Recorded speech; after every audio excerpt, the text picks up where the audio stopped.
नमस्कार दोस्तों, हमारी आज की कहानी है बहू तुम अपनी माँ को वर्धा आश्रम क्यों नहीं छोड़ आती। वहाँ पर तुम्हारी माँ का अकेलापन दूर हो जाएगा। यह सुन बहू को आया गुस्सा। तो दोस्तों, आप इस चैनल पर नए हैं तो चैनल को सब्सक्राइब जरूर करें। शोभाना सुबह सवेरे घर के सारे काम निपटा ही रही थी कि काम वाली रचना का फोन आ गया। भाभी, आज मैं नहीं आ पाऊंगी। शोभाना बोली। क्या हो गया रचना? अभी तुमने 2 दिन पहले ही तो छुट्टी ली थी। रचना बोली, मेम साहब, छोटू को बुखार आ गया है, इसलिए मैं आज नहीं आ पाऊंगी, और अगर बुखार कल तक ठीक ना हुआ तो कल भी नहीं आऊंगी।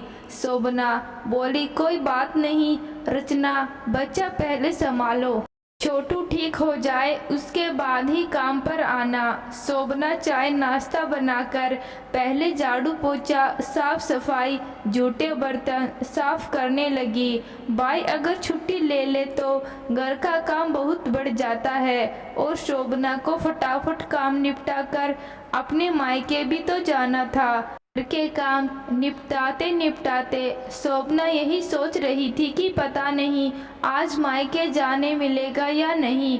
इतने में डोरबेल बजी। दरवाजा खोला तो देखा शोभना की ननद संध्या और उसके बच्चे आए हुए थे। संध्या बोली, कैसी हो भाभी? माँ का कल फोन आया था आने के लिए, बहुत जिद की, बोल रही थी कि एक दिन बुखार भी आ गया था। अब कैसी है माँ की तबीयत? वैसे माँ कह रही थी तबीयत तो ठीक है, मगर तू मिलने आ जा, तो सोचा चलो सबसे मिल आऊं। शोभना बोली, अरे आइए ना दीदी, अच्छा किया जो आप आ गई। माँ को एक दिन बुखार आया था, मगर अब तो वे बिल्कुल ठीक हैं। शोभना ननद के आने पर समझ चुकी थी आज फिर मायके जाने नहीं मिलेगा, बल्कि अब तो काम और बढ़ गया है। यही सोचकर वह खाना बनाने की तैयारी करने लगी। सुबह सभी को खाना खाते खाते लगभग 3-4 बज गए। शोभना को रह रहकर उसकी माँ की याद आ रही थी। पिता का निधन हुए अभी समय भी तो नहीं हुआ था। दोनों छोटी बहनें के चले जाने के बाद माँ बिल्कुल अकेली पड़ गई थी, और शोभना ही तो थी जो माँ के नज़दीक रहती थी। आज माँ मेरी बाट देख रही होगी और सोच रही होगी आज अब तक शोभना क्यों नहीं आई। रोज दोपहर में माँ के पास चली जाती। यहाँ भी सब लोग खाकर आराम करते हैं तो यही समय सही रहता है।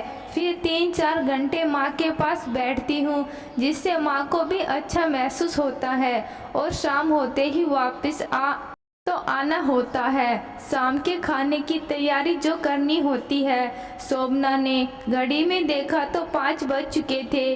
उसने सभी के लिए जल्दी जल्दी शाम की चाय बनाई। फिर शोभना सासू माँ शांति जी से बोले, माँ मैं सिर्फ आधे घंटे के लिए माँ के पास हो आऊँ? माँ राह देख रही होगी। शांति जी बोली, बहू देख नहीं रही हो, घर में बेटी आई हुई है, अभी तुम मायके जाओगी तो संध्या को कितना बुरा लगेगा। शोभना तो सिर्फ आधे घंटे के लिए जाना चाहती थी, मगर शांति जी ने वह भी नहीं जाने दिया। शोभना ने फिर से शाम के खाने की तैयारियों में लग गई, मगर शोभना का दिल उसकी माँ के पास था। खाना बनाते बनाते शोभना अतीत में खो गई।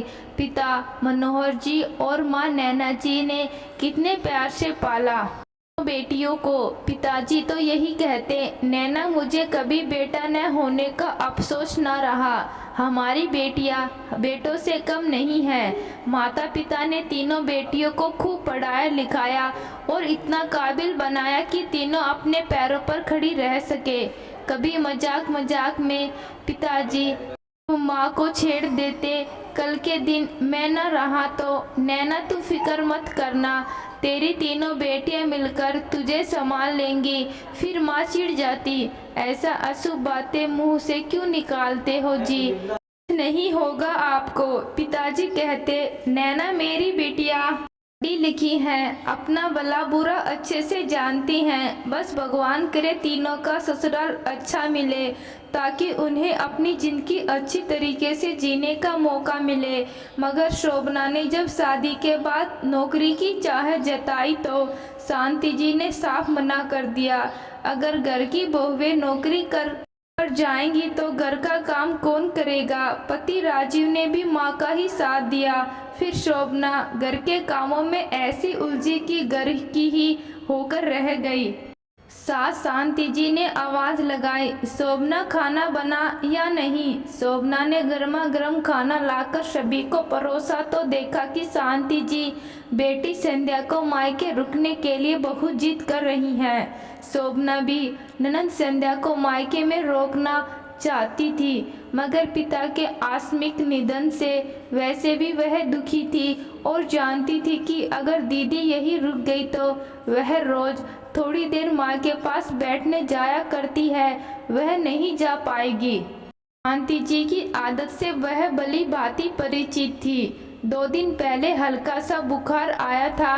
शांति जी को तो कैसे बेटी को तुरंत मिलने आने के लिए कह दिया था उन्होंने, मगर यहाँ मेरी माँ पर दुखों का पहाड़ टूट चुका है, फिर भी उन्हें हमारा दुख थोड़ी दिखाई देगा। शोभना को यही चिंता सताई जा रही थी कि क्या वह अपने पिता के कहे वाक्यों को पूरा कर पाएगी।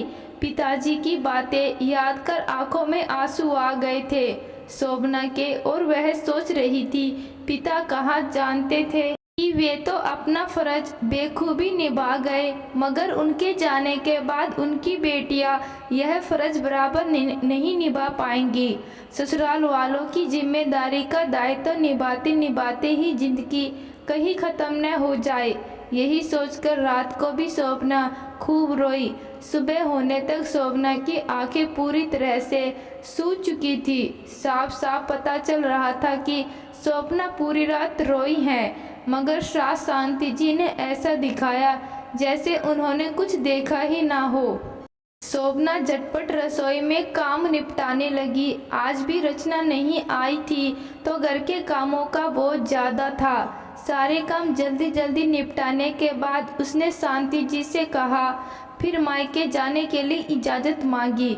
शांति जी ने, जिन्होंने इतने दिनों से अपना गुस्सा अंदर दबा कर रखा था, वह गुस्सा आज उनका फूट पड़ा और बोली, बंद करो शोभना अपना यह नाटक। जब देखो मायका मायका, तुम्हारे बिना वहाँ कुछ हो नहीं पाएगा। इतना ही मोह है अपने मायके से तो जाओ, हमेशा के लिए वही रह जाओ।